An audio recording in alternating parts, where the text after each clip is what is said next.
ብልጽግና ፓርቲ ኢኮኖሚው ያደገ መሆኑን ይነግረናል። ኢኮኖሚው ለማን ያደገው የሚለውን ጥያቄ ሁላችንም መጠየቅ አለብን።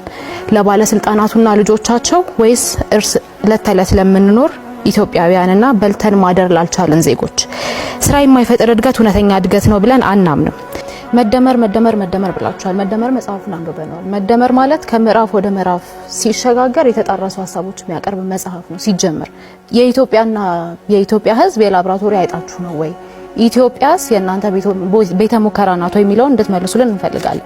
ሀገረ መንግስት ጋርም ሀገረ መንግስት ምን እንደሆነ የምታውቁ አይመስለንም። በተግባራችሁ ተደጋጋሚ ስላረጋገጣችሁት ወጣትም ስለወጣት ትጠቅሳላችሁ። ለወጣቱ የስራ ዕድል የወጣት ሀገር አድርገናታል። ስለ የትኛው ወጣት ነው የምታወሩት?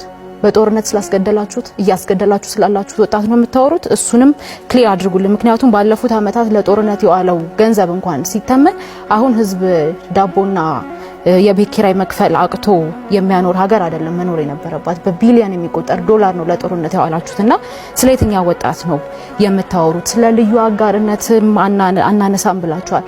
አሁን ያሉ ባለሀብቶቻችሁ ስርዓት ሲቀየር ይኖራሉ ወይ? ትክክለኛ የሀብት ባለሀብት ናቸው ወይ የሚለውን እንድታነሱልን እንፈልጋለን። ከውጭ ጥገኝነት የተላቀቀ ኢኮኖሚ የሚለውም ኮረም ሳይሞላ በፓርላማ ደረጃ የአይኤምኤፍን ጉዳይ አስወስናችሁ የወርልድ ባንክ ብድር አስወስናችሁ ኮረም ባልሞላበት ሁኔታ በየትኛው መስክ ነው ኢትዮጵያን ከእዳ ወደ ምንዳ ያሸጋገራችኋት? ምክንያቱም ፎርሹር ብር ዲቫሉዌት ሲደረግ በተደጋጋሚ የመኖሪያ ኮስትና አጠቃላይ ኢንፍሌሽኑ እንደሚጨምር አጣችሁት አይደለም ሙያችሁም ስለሆነና ኢትዮጵያ እናንተ የቤተ ሙከራ አይጥናት ወይ? በምዕራፍ እንኳን ሲከፋፈል የተጣረሰ ሀሳብ የሚያቀርብ መጽሐፍ የጻፉ ፕሬዝዳንት ይዛችሁ ኢትዮጵያን መርተናታል የምትሉት በምን አይነት መስፈርት ነው የሚለው እንድትመልሱልን እንፈልጋለን። ፕሬዝዳንታችሁ በየመድረኩ የሚናገሩትን ነገር ሰብስባችሁ ለሌላ መድረክ ለማስተጋባት ከመሞከር በፊት የፓርቲዎች ርዕዮተ ዓለም ምንድነው የሚለው ነገር ማጥናት አለባችሁ የሚል ምክር አለ። መለኪያ ህዝብ ዳቦ መግዛት ባልቻለበት ኢኮኖሚው ያስቆለቆለ ባለበት ሁኔታ ሀገርን በብድር ስም ለውጪ በሸጣችሁበት ሁኔታ እናንተ ምረጡን ብላችሁ የመውጣት ሞራሉን ራሱ ከየት እንዳገኛችሁት አናቅምና የዜጎችን ሁኔታ ሳያገናዝብ ዋጋ የሚጨምር ተሐድሶ ኃላፊነት የሚሰማው ተሐድሶ ወይም ሪፎርም ነው ብለንም አናምንም። ምርታማነት ሳይኖር መበደር ልማት አይደለም፣ ቀውስን ለሌላ ጊዜ ማስተላለፍ ነው። በዚህ መንግስት ስር የዋጋ ግሽበት የግዢ ኃይልን አሽቆልቁሏል። የህዝብ ዕዳ ጨምሯል።